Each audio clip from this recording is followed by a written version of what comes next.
So we just got done with possibly one of the biggest Apple WWDC keynotes of all time, maybe, just because of the state of the world and what everyone expects from tech companies in 2024, which is AI at the front of what you do.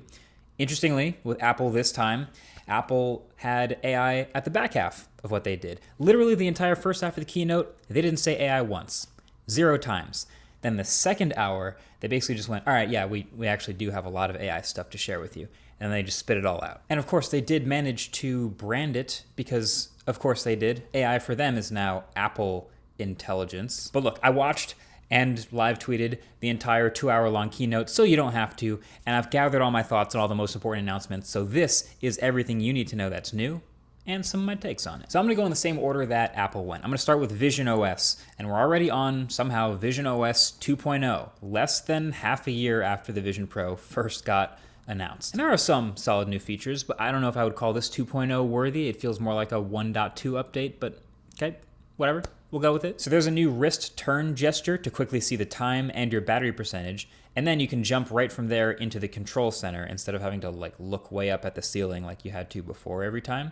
Kind of reminds me of the Oculus Quest. That is easy. That's an upgrade. There's a bunch of immersive media features, like they let you go through your old photos and use advanced machine learning to turn them into spatial photos, which is really interesting if it works. And there are also new tools to help people create spatial videos and immersive videos on cameras other than the iPhone.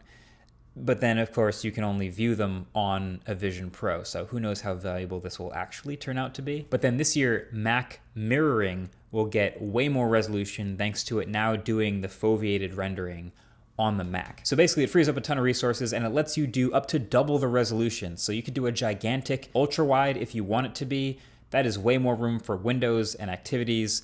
Love that. And that's pretty much it.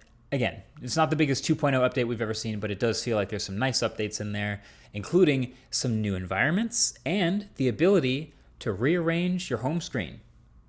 Believe it or not, you couldn't do that before.